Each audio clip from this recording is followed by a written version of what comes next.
Hello, everyone. Are you excited to be here today? It is week 3, week 3 of the To Grandmother's House Felt Panel Sew Along. And this is the pack and play or the flat bag that we are going to be making today. And I'm going to talk through a lot of the different tips and tricks, both for 2 different versions. So let's get started, shall we?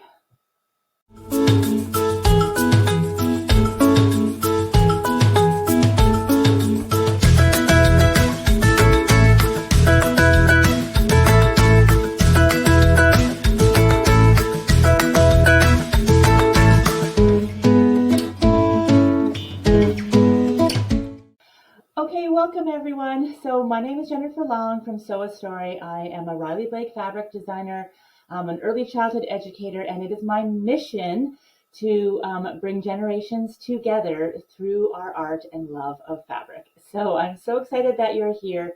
Right now we are in week 3 of the To Grandmother's House Felt Panel Sew Along.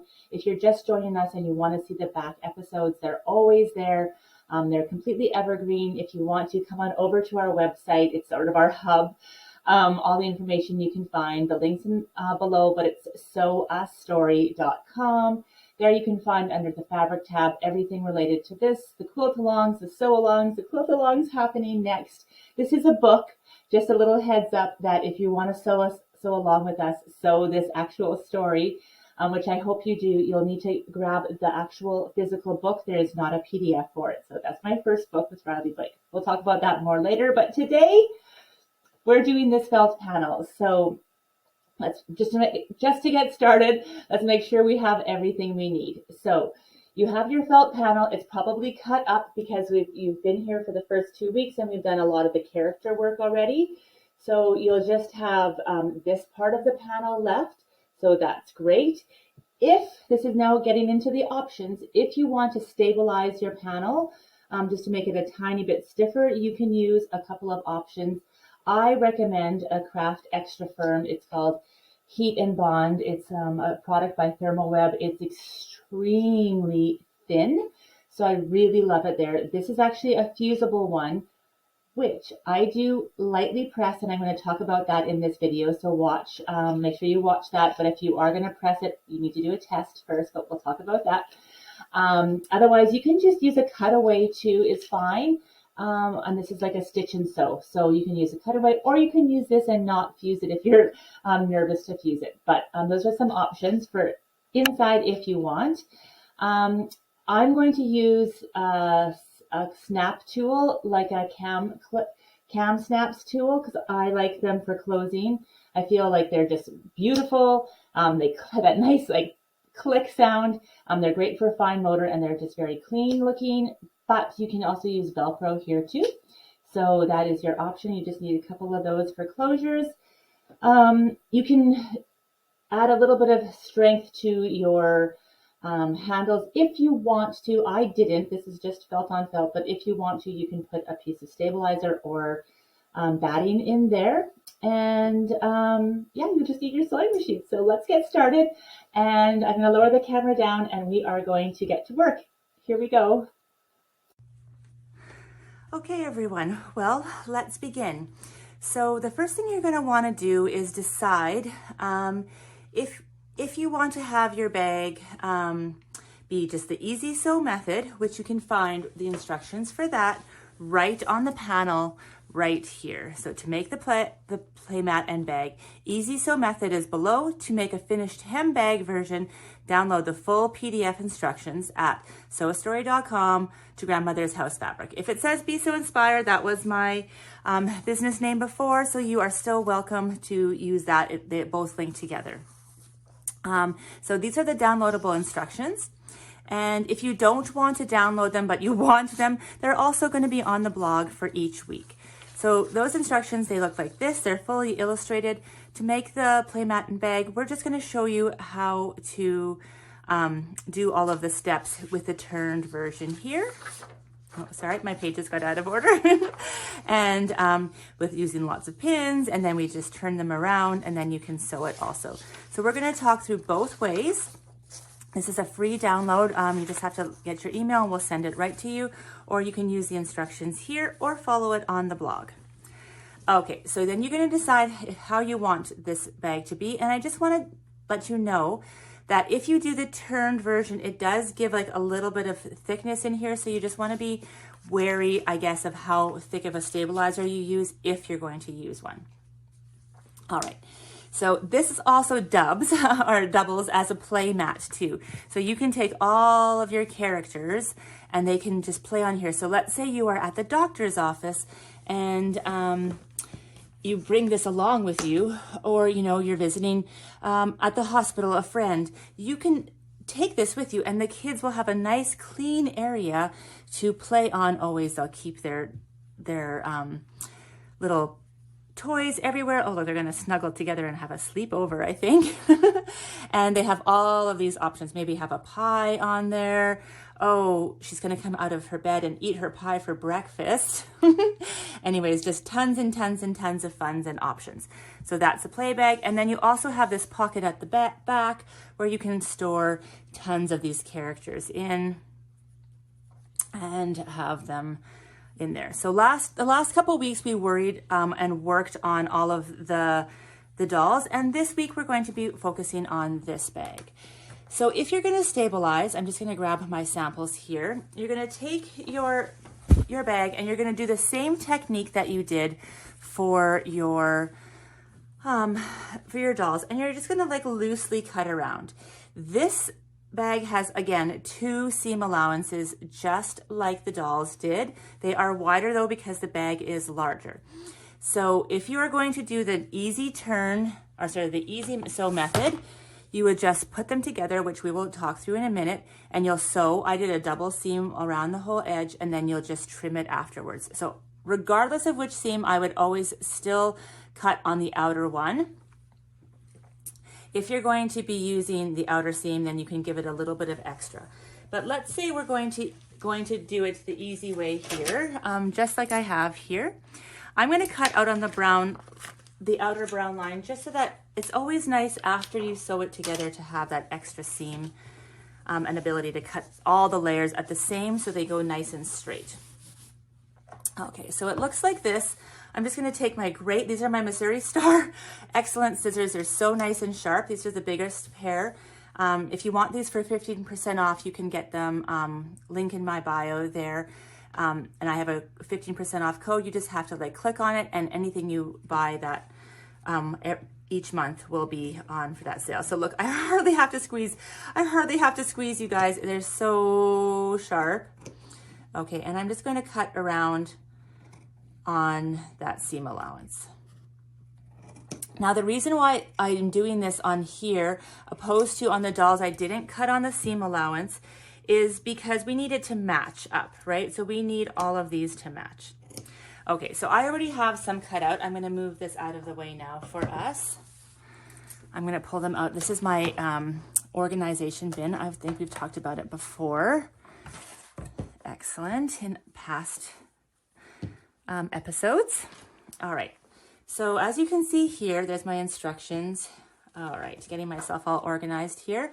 I've cut it out on the brown line, everything, both sides, and even my handle. So I'm going to take this out here again, and I'm going to walk you through it. There's a little Riley Blake bluebird pins. Aren't they cute? The easy sew version, all you need to do is fold in half, pin, and sew. You can sew lines along. So can you see that? You can sew lines along like this. And once you have, you can trim that white part away if you don't want it, or you can leave it there, or you can even leave the brown. If you are going to make this the turned version, you would do the opposite. So I would keep that seam allowance because we're going to need it there. I would pin it this way. Just make sure I'm getting through the brown and matching the brown on that side.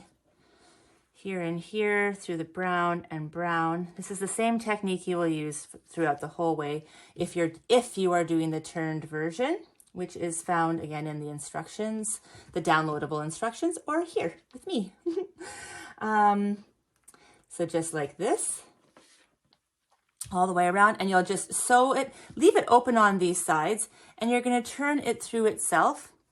and then you can stitch it down if you want to. I personally think this is very high quality felt, so I don't think, and look, it doesn't have like give, like it's very dense, you guys. So it's up to you if you want to add a stabilizer in there. It's going to make it a little more difficult to turn, but if you want a really, really sturdy handle, you absolutely can. But or you can put a little thin layer of batting in there, but you do not need to. And then you'll just sew it the same. So you'll just sew your handles the same. I've got all of these pieces. I'm just getting myself organized here. I've got all of these pieces, and I'm going to show you the handle that's already done. Oh, I have it pinned inside. I was getting ahead of myself. I wanted to show you all the steps.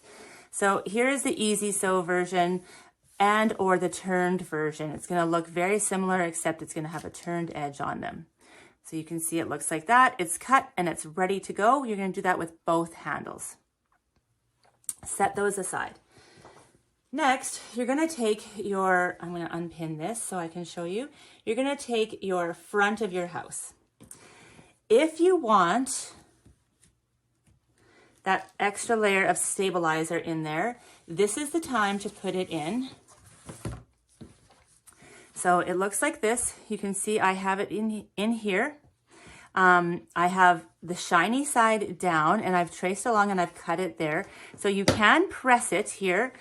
If you are going to press onto your felt panel, I would do a test first. So maybe on your instructions, you can do a little test on your instructions, on the back side of your instructions. But I would also recommend on the back side of your stabilizer, that's where you're going to press, if you are trying to adhere it to it. If you just wanted to lay it flat, that's totally fine too, and both of them work. So mine is just laying flat right now, but I have pressed them in the past and with my Aliso iron, and it's just great. Now, if you wanted to do any kind of like quilting, let's say you weren't going to adhere it, you could just outline anything. You could do any hand stitching you wanted to on here. Now is the time to do that on the front and back of your home. And the back will just be cut out on that brown line as well. We've also cut out all of the other pieces, the doors and the back pocket and the windows already. I've cut them out on the white line already.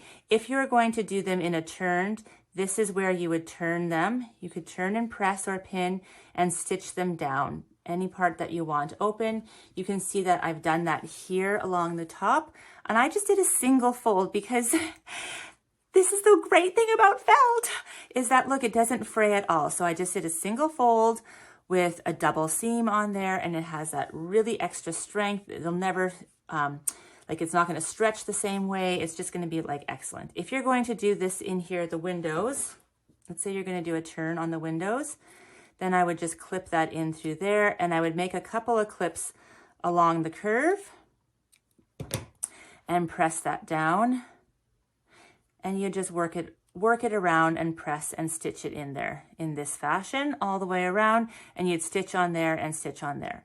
But on my bag here, I did not do that. I'm going to just show you what it looks like. I did the easy sew version. And you can see I just did a stitching line before I sewed it. So if you're going to just keep the door just as I did here, you can just do like a sort of a stabilizing line around in that perimeter.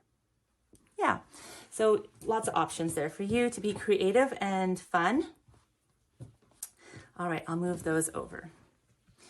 So you've prepped your doors and windows, you've prepped your front of your bag. If you wanted anything happening here, I would recommend the inside of this table. There's another table that can lay on top.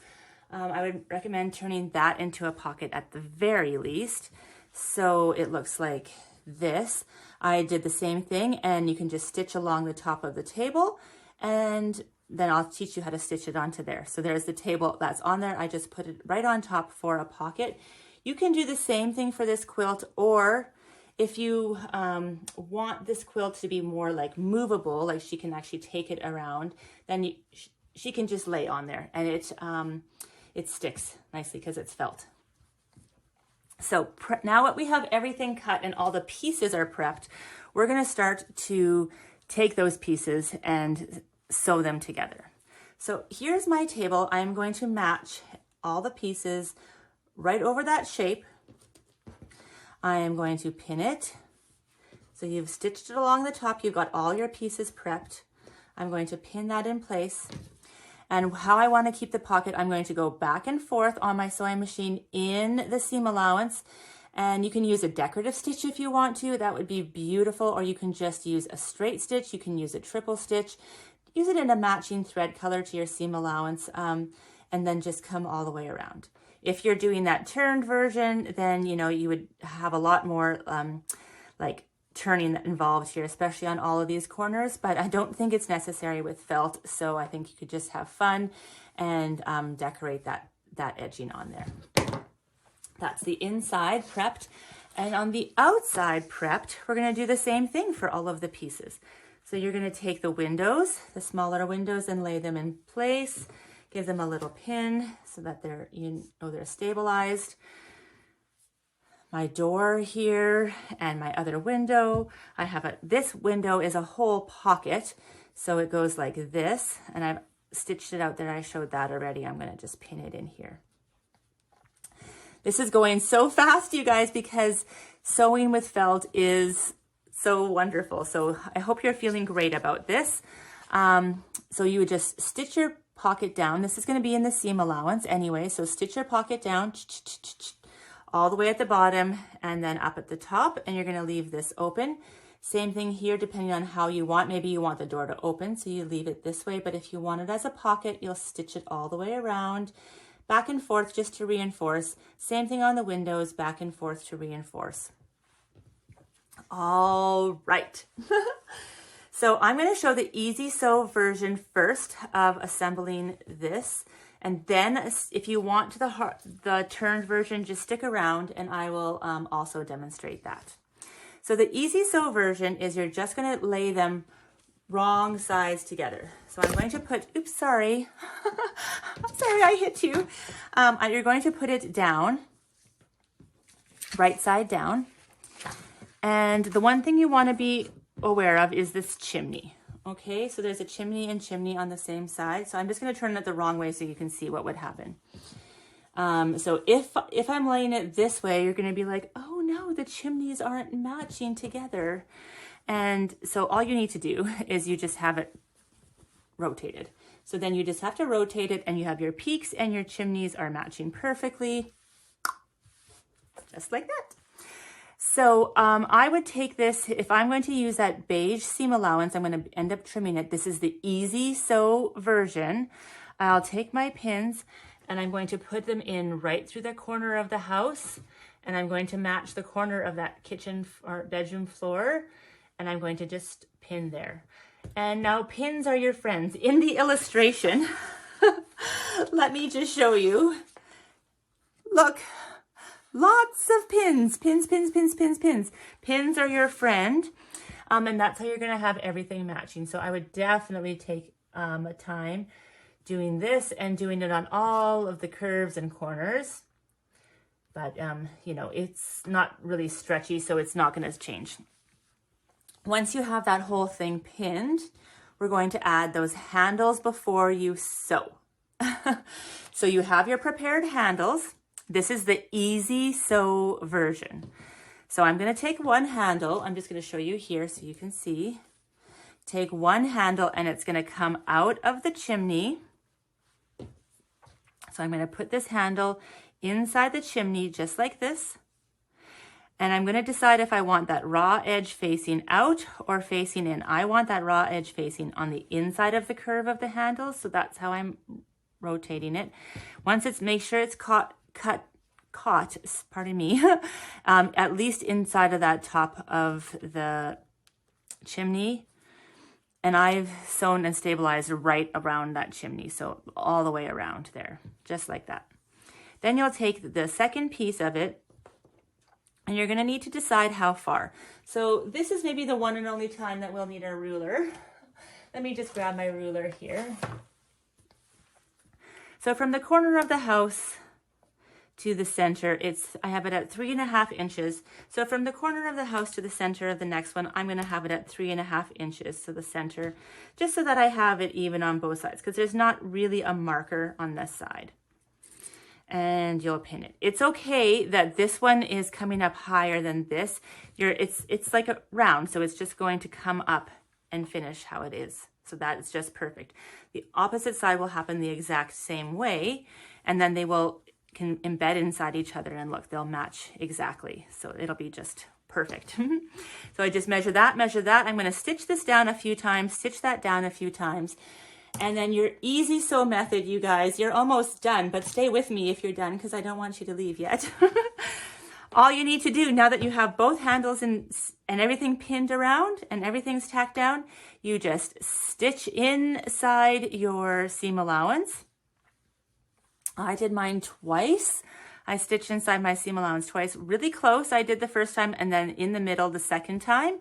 And then I cut right on that line, or slightly inside of that line, to remove that brown. Just be careful when you're cutting here. You don't want to cut your handles off, so you're going to have to cut once on this side and once on this side. And then that is the easy sew method. You are done. You'll just put your buttons on and your closures using the instructions from your cam snaps here, if that's how you want to do them, however you wanted to get it closed.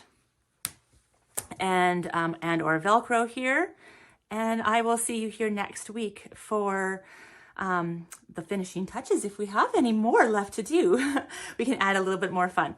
However, if you want to see the turned version, I am going to stick around and show you that here as well. So let me just unpin my work.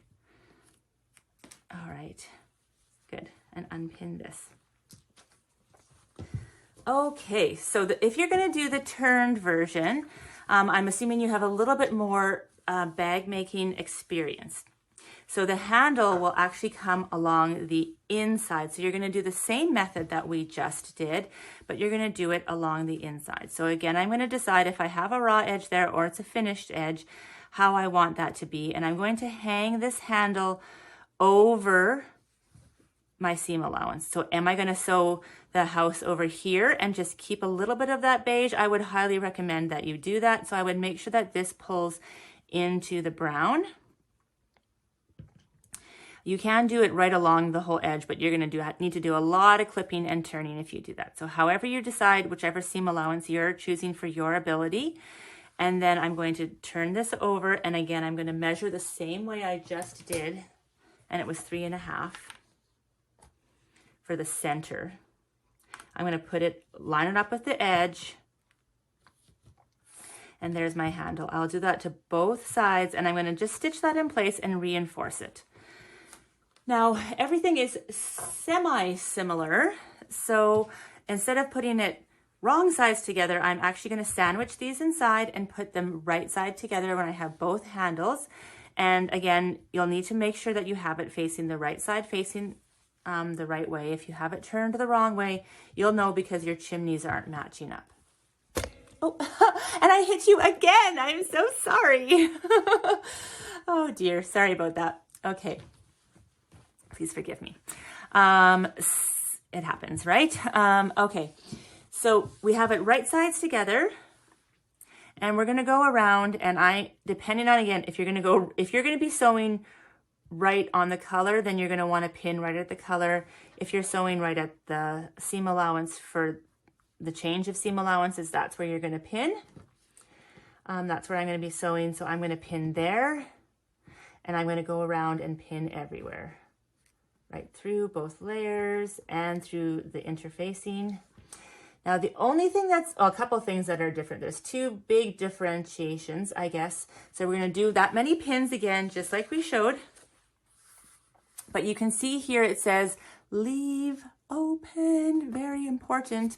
So in the easy sew method, you didn't have to leave an opening because it was already turned the right way. But on this, you will have to. A large enough opening that you feel you can turn this whole bag, depending if you have stabilizer or not. So I recommend at least 4 to 5 inches. You've got a lot of space here. So I would get those corners sewn and then just leave that space opening in the center on one side. Otherwise, you're going to stitch around your entire bag that you've pinned. Turn it right side out. Before you turn it, I guess, you're going to clip. You're going to like use your sharp scissors, and every corner you're going to clip. If it's in an inside corner, you can even notch this out and keep clipping. You can cut off the triangles on the corners. You're going to want to try and get rid of as much bulk as you can on that seams. When you turn it out, you're going to need to use a pushing tool just to turn those corners nicely. Next week, I will finish this one off and I'll show it to you for next week so you can see what that would look like. And then you can do a seam around on the top, a top stitch over to keep it up. And we're back to being the same, in the same position as this bag, and you can put on any of your finishing touches, which is actually going to be demonstrated next week. So there you have it. Thank you everyone so much for being here today. I hope you learned a few new tips and tricks. I cannot wait to see your pack and play felt panel bags coming up all over the internet. I'd love to see them in action. Don't forget, you can add lots of special details in there. I can't wait to see all the creativity that both you and the children in your life come up with here. So please do share. Use the hashtag to grandmother's house fabric. You can also share it with the hashtag sew a story, or you can just tag me sew a story at Jennifer Long as well. I'm always happy to share your makes as well. Shops, if you have these in stock, please do comment below. People are always asking where they can get them, and I love to lift up our shops. It's really important to me as well. So thank you so much for being here. I hope you build fantastic memories with the children in your life, playing together on the go and also at your home. You can collect all of these wonderful felt panels now through Riley Blake Designs, and I can't wait to sew the next week with you. So I'll see you here again next week for all the finishing touches. See you soon. Bye for now.